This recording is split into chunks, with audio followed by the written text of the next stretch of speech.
क्या आपने कभी सोचा है कि एक ऐसा लिटरेरी मोमेंट भी था जिसने रूल से ज्यादा फ्रीडम को, लॉजिक से ज्यादा इमोशंस को और सिटीज से ज्यादा नेचर को इम्पोर्टेंस दी? यही मोमेंट था the romantic as, English literature का एक टर्निंग पॉइंट जिसने पोइट्री, प्रोज और लिटरेचर को देखने का नजरिया ही बदल दिया। लेकिन रोमांटिक एज सिर्फ लव और रोमांस के बारे में नहीं था। इस एज ने इमेजिनेशन, इंडिविजुअलिटी, नेचर और ह्यूमन इमोशंस को लिटरेचर का सेंटर बना दिया। आज की वीडियो में हम जानेंगे रोमांटिक एज की शुरुआत कैसे हुई, इसकी मेन कैरेक्टरिस्टिक्स क्या है, इसके मेजर पोइट्स कौन थे और क्यों इसे इंग्लिश लिटरेचर का सबसे इन्फ्लुएंशियल पीरियड्स में से एक माना जाता है। तो चलिए शुरू करते हैं।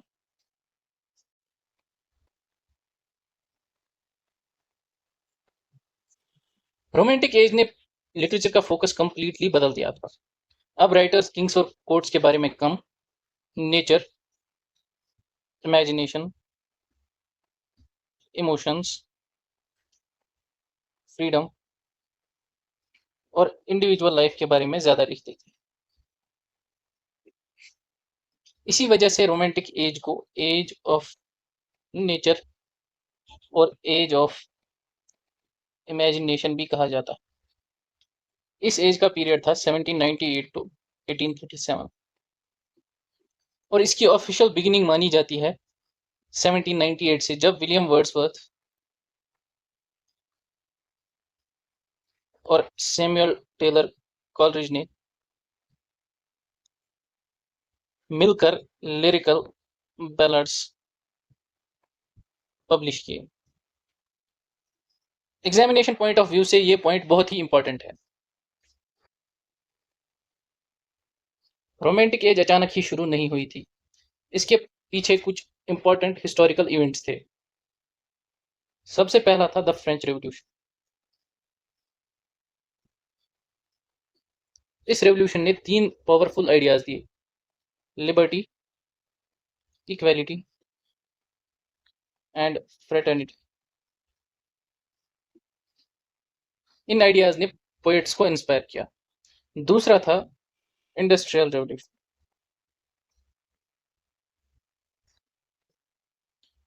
फैक्ट्रीज बढ़ रही थी, मशीन्स आ रही थी और लोग नेचर से दूर होते जा रहे। रोमांटिक पोएट्स को ये चेंज पसंद नहीं आई, इसीलिए उन्होंने अपनी पोएट्री में विलेजेस, माउंटेन्स,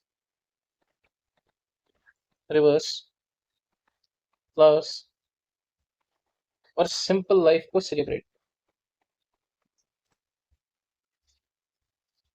अब हम कुछ मेन कैरेक्टरिस्टिक्स देखते हैं रोमांटिक एज। और ये क्वेश्चन एग्जाम में अक्सर आता है कि what are the characteristics of romantic poet. तो पहला है love of nature. Nature romantic poets के लिए सिर्फ सीनरी नहीं था, उनके लिए नेचर एक टीचर, फ्रेंड और गाइड था। इसीलिए वर्ड्सवर्थ को पोएट ऑफ नेचर कहा गया।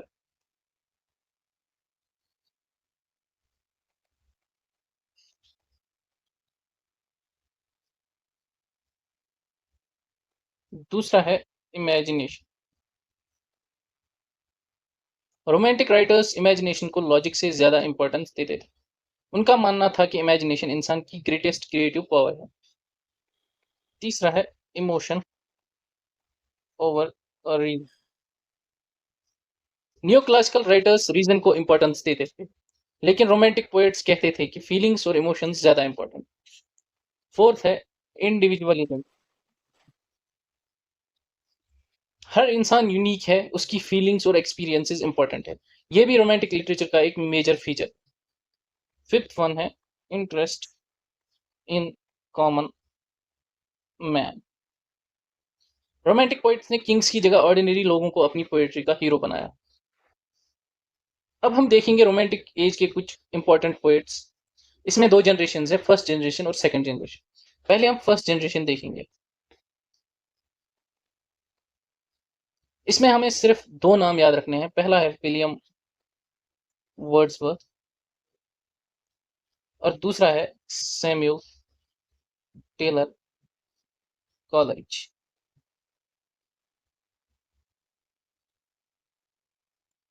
विलियम वर्ड्सवर्थ को पोएट ऑफ नेचर भी कहा जाता है। उनका मानना था कि पोएट्री सिंपल लैंग्वेज में होनी चाहिए। उन्होंने कहा है कि poetry is the spontaneous overflow of powerful feelings. उनके कुछ इंपॉर्टेंट वर्क्स है लिरिकल बैलड्स, जो उन्होंने एसटी कॉलेज के साथ मिलकर लिखी थी, द प्रिल्यूड, टिंटन एबे, जो कि ब्लैंक वर्स में लिखी गई है, डैफोडिल्स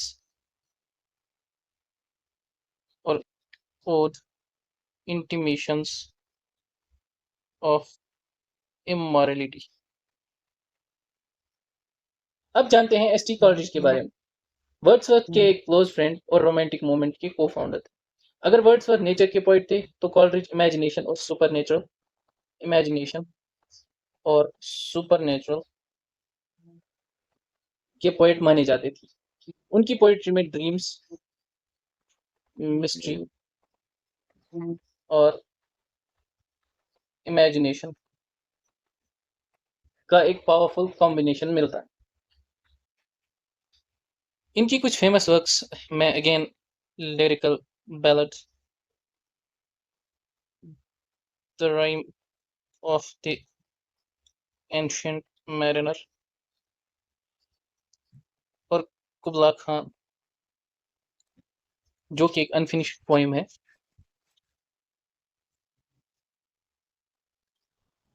अब बात करते हैं सेकंड जनरेशन की।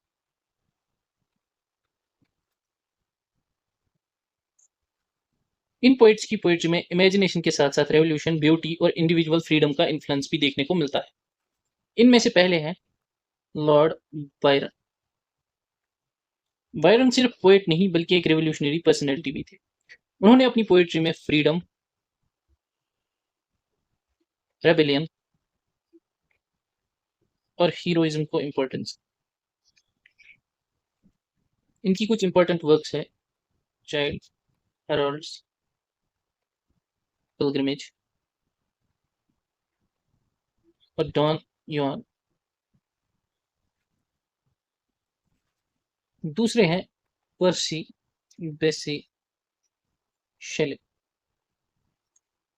शेले को पोएट ऑफ रेवोल्यूशन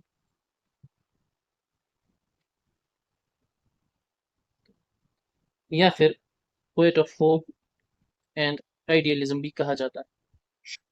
उनकी पोएट्री फ्रीडम, इक्वेलिटी और सोशल चेंज की बात करती है।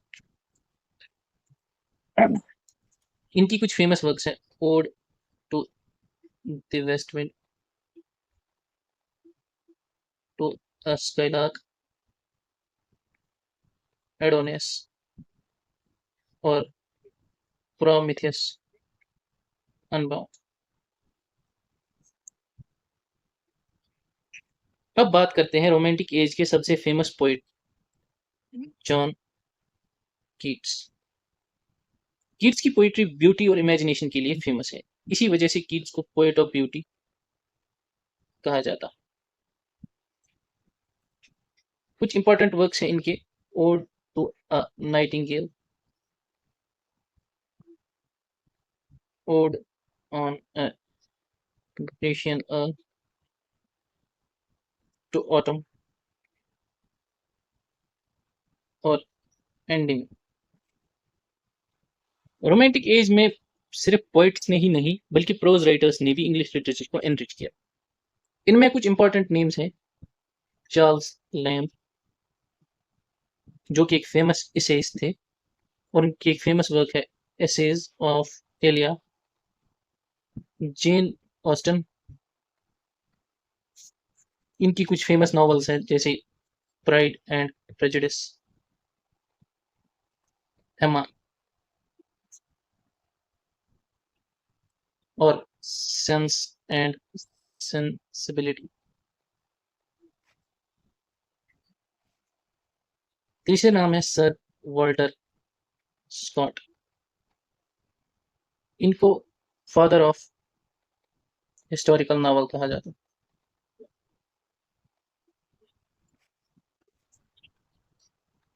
क्विक रिवीजन करते हैं। रोमांटिक एज 1798 टू 1837, इसकी बिगिनिंग हुई थी लिरिकल बैलेड से। इसके कुछ फीचर्स हैं: नेचर, इमेजिनेशन, इमोशन, इंडिविजुअलिज्म और कॉमन मैन। फोर्थ है फर्स्ट जनरेशन, इसमें विलियम वर्ड्सवर्थ और एस.टी. कॉलेज आते हैं।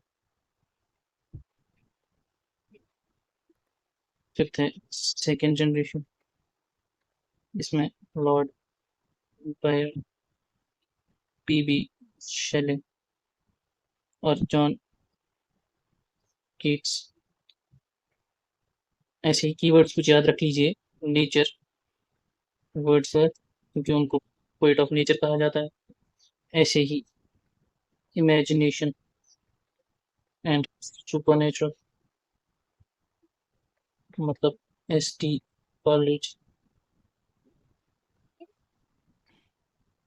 Revolution, P B. शेले और ब्यूटी, मतलब जॉन कीट्स। अगर ये पॉइंट्स आपको याद है तो रोमांटिक एज से रिलेटेड मेजॉरिटी क्वेश्चंस आप इजीली अटेम्प्ट कर सकते हैं। तो ये था रोमांटिक एज का कंप्लीट ओवरव्यू। इस वीडियो में हमने इसकी हिस्टोरिकल बैकग्राउंड, मेजर कैरेक्टरिस्टिक्स और इंपॉर्टेंट रोमांटिक पोइट्स को डिटेल में समझा। अगर आप रोमांटिक एज के कोर कॉन्सेप्ट समझ गए हैं तो वर्ड्सवर्थ, कॉलरिज, शेले, बायरन और कीट्स को पढ़ना भी काफी आसान हो जाएगा। अगर वीडियो इन्फॉर्मेटिव लगी हो तो इसे शेयर करिए और चैनल को सब्सक्राइब करिए। मिलते हैं अगली वीडियो में एक और टॉपिक के साथ। तब तक के लिए keep learning and keep exploring literature.